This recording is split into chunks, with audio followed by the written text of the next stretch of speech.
Hello everybody and welcome to my channel. This is a new video tutorial series about security. You may have some doubts because you have read some forums that conflict with what I've told you in past videos. In this tutorial series, I will explain some security related doubts. In the very beginning of this video tutorial series, let's begin with basic concepts. Before everything else, here is something that I would like to say. There are many designs for system of security and there is not always one correct answer to security. We need to design our system security based on the tools or services we are using in our actual situation. The security implementation I used in my example project and tutorials is the easiest implementation and has enough security. If you have enough knowledge and are confident to design a secure implementation for your system, go for it. If you have no idea of security and are just going to throw a forum link in my face or tell me someone online told you that our system is not secure, we are only going to refer you to this video. Our system is secure and follows every necessary best practice to ensure that your game is secure and allow you to focus on building your game while saving you hundreds of hours in time and lots of money only utilizing necessary Amazon services. First, you need to know some basic concepts of network security. Let's see how an HTTP request works. I have talked about it in Cognito with Blueprints tutorial. Just in case you can't get it, I'll talk about it again. Here is a URI example which you can find in many websites. We know that if the IP is not blocked by the firewall and no credential applied to this web API, this URI may be sent by a hacker and he will get the response too. Assume that we use this URI to send a request to the server to get a response. The parameters will be sent by query in the URI or body. Wherever it is, the parameters will be exposed to hacker. Let's think how to make sure that it's not sent or modified by a hacker. To simplify, we assume that the parameters are in the query. First, we can add a timestamp to indicate when the request is made, so that we can drop all requests made 1 minute or more ago. So, then what if a hacker changed the timestamp dynamically? We use signature. We generate an access key ID and a security key as a credential pair. We sort the parameters alphabetically and add the security key at the end or beginning of the query string. Then calculate the hash of it. We use its result as the signature of the request. And we pass the access key ID to the server so that the server can retrieve the corresponding security key from the database and calculate the signature itself. If the signature it calculated matched the signature the query provided, the server will think the query string is not modified by a hacker. Next, let's talk about the credentials, access key ID and security key. Some people may ask, what's the difference between username and password and access key ID and security key? Besides username and password is designed for human, access key ID and security key will expire after a certain amount of time. Client authenticated by username and password has higher authority than access key ID and secret key. Normally, client authenticated by username and password can retrieve your bank info and address in AWS, but access key ID and security key cannot. Client authenticated by access key ID and security key can only call limited API. To help with understanding, imagine that you are the master of your house. You enter your house with your key and your house treat you as its master, which is like AWS treat client login with username and password as the master of your account. Guests with invitation card will only be allowed to stay in the living room until you bring him or her into another room. Invitation card is like access key ID and security key. This is how HTTP request works securely today. Wherever you sent the request from, you always should add a pair of access key ID and secret key to protect your web API. There is no secret tunnel between client or Unreal Dedicated Server and AWS services, or between client and Unreal Dedicated Server. Your client or Unreal Dedicated Server communicate with other services with HTTP requests too, not Quantum nor Superpower. My AWS plugins communicate with AWS services in this way too. You can just think when you use my AWS plugins nodes, your client will send an HTTP request protected with access key ID and secret key. Now, however, if all guests use the same invitation card to retrieve the permission, your gatekeeper can't distinguish who used a fake invitation card. So we add the guest name, the date, and the party name on the invitation card. This is how pre-user credential, expiration, and session token work in AWS credentials. This is why we need to use Cognito, not only for account system, but also to provide temporary credentials for the other services. In Unreal, client communicate with Unreal Dedicated Server via UDP without any other protection. You can add TLS, which is called DTLS for UDP, to it, but it always has less protection level and higher risk level than the communication with AWS service. AWS services HTTP requests are not only protected by TLS, but also protected with access key ID and secret key. We call AWS services as server as well, because it's a kind of server, but in order to identify it, I will keep calling it services.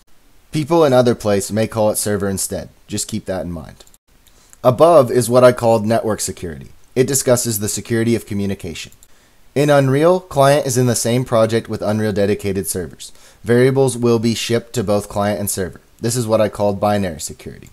Most of customers always worry about binary security, thinking it'd have a chance to be hacked to get the access key ID and secret key. But they ignore the network security. It's true that hacker can use Dissembler to hack your binary client. But hacker can use Wireshark or any other packet listen tools or sniff tools to capture what you sent to Unreal Dedicated Server or AWS services too. Compared to binary security, I worry about network security more. It's true that there are many ways to protect the data you sent. For example, you can use SRP, which will send a password claim signature to Cognito instead of raw password. But binary has many protection ways too. For example, CodeSign can make sure the binary file is not changed. Encrypt the binary file and decrypt it at init array before system read it can prevent beginner level hackers from reading it. But some people may think binary is more risky. I can understand this thought, because binary will always be on a hacker's mind. It just comes down to how long it will take them to break into it. Both binary security first or network security first thought can be considered as correct. But if you only think the binary is the weakest point and ignore the network security, you'd better change your mind. Basically, the overall point to take from this is that whether we talk about binary security or network security, both need to be worried about. There is not one or the other that is clear-cut more dangerous. Next, let's consider some types of hackings. The first type of hacking doesn't have your game client package. Let's see what he can do. He can listen to a player's network package if he have a way to NAT a player's network to a device under his control. This is fully about network security. For example, VPN service provider, proxies service provider, router maker, or if a player bought a used router which have been installed a backdoor by its previous owner, may also make his network hackable. It's fully about network security. He can't disassemble your game client package because he doesn't have it. The second type of hacking, have your game client package. Now he can of course get all his network package and disassemble your game client's package and get in-memory data of your game client. This is what we will discuss most in this video. In this case is what most of customers worry about. The third type of hacking is when they have control of your server. This is a case of you should make sure you have paid your employees enough money and don't let them cheat you. Most of these cases is your employee hacking into your system. Let's see an example of a security design. This customer worried that the hacker will get access key ID and secret key from his client package. So he put his access key ID and secret key in AWS Lambda and used API Gateway to transfer the access key ID and secret key to the client to use it. Obviously, this is the second type of hacking I mentioned in the previous page. The hacker has his client package and he can disassemble it and get all of the client's network package. First of all, the access key ID and secret key is retrieved from network. So now, the first type of hacking and second type of hacking both can get the access key ID and secret key. They don't need to disassemble the client package. Compared to just saving it in the client, if you are worrying the hacker will get your access key ID and secret key, not only the second type of hacking can get the access key ID, the first type of hacking can also get it. Which means more hackers have the ability to get your access key ID and secret key. Second, is it really harder to hack from network than binary? Well, I think binary is harder than network, but it's subjective. Let's see some objective evidence. First, binary hacking requires assemble knowledge, which most of computer science students won't learn in college. Network hacking requires network knowledge, which most of computer science students can learn in college. The salary of an assemble developer is also much higher than a network developer. Second, the price of hacking tools. The most famous disassemble tool, IDA64 from Hexrace, costs about $1,900. But the most famous network package capture tool, Wireshark, is free. Third, encryption method. Both of binary and network has good encryption method, so this can be considered as same. Fourth, well, you can try it yourself. You may be able to learn networking stack, but I don't think you can learn assemble easily. So with this design system, more hackers can hack your client package and easier to hack. Does this work as its designer think? No, it does not. Someone may want to use Lambda for another reason, to change the access key ID and secret key periodically. First of all, you can use Cognito to generate pre-user temporary access key ID and secret key for the other services, so that you'll be able to make illegal requests more trackable. You will know which account called those illegal requests, even though you still need to provide a pair of access key ID and secret key for Cognito. But the access key ID and secret key you exposed in your game client can only be used to sign up and log in. If a hacker were to use it to do something bad, he must log in and leave records of what he has done. Here is another security design. This customer worry about a cheater may be able to modify his data to cheat, so he sends the data to Unreal Dedicated Server first, then send it to AWS Service. This is also the second type of hacking I mentioned in the previous page.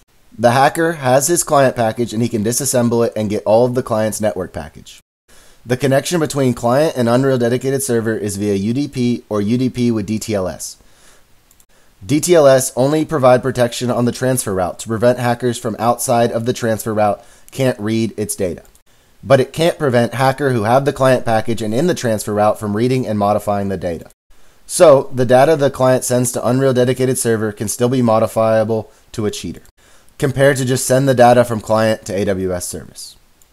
Just sending the data from client to AWS Service will add AWS signature to the request. Cheaters, without knowing AWS signature rules and access key ID and secret key, can't modify it or the request will fail. But the data sent from client to Unreal Dedicated Server doesn't have any protection except DTLS by default. Cheaters can modify the data if you don't add any protection. There are two ways to cheat if you send the data from client to AWS Server directly. Modify the in-memory data or modify the network package. Same as send the data to Unreal Dedicated Server first. So it will be easier to hack if you send it to Unreal Dedicated Server first. So what do? We can generate the data in Unreal Dedicated Server, then use AppSync GraphQL Web API to update the data. I have a leaderboard example in another playlist which shows how to do it securely. Please refer to that video. Here is another security design.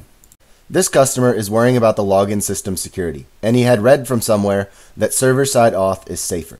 So he sends the player info to Unreal Dedicated Server first, then to Cognito. It's similar with the previous page. Send the data to Dedicated Server first, then to AWS Service. I won't mention the same stuff here. And actually, he misunderstood server-side login is safer. The AWS Cognito can also be called server. Actually, server-side auth is a concept that has many meanings. It can be a concept of OAuth, which means use third-party account system to log in, but here it's related to another concept, client-side auth. Server-side auth means that client send the login info to server, then server check the login info and return a token or authenticate code to prove the login and give the client ability to access some resources. Client-side auth means client verify the login info in client. So actually, using AWS Cognito is already a kind of server-side auth. If you want to protect the login info like password, use SRP login, which is a standard of remote login, and replace password with a password claim signature which changes over time. There is a video in my channel to see this as well. Here is another security design. This customer says that he worries about the source of calling any AWS service. So he add an AWS Lambda function for each AWS service function he is going to use.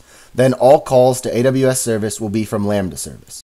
And it's because AWS Document and AWS Staff suggest to do so for the same reason too. So he has a logic problem.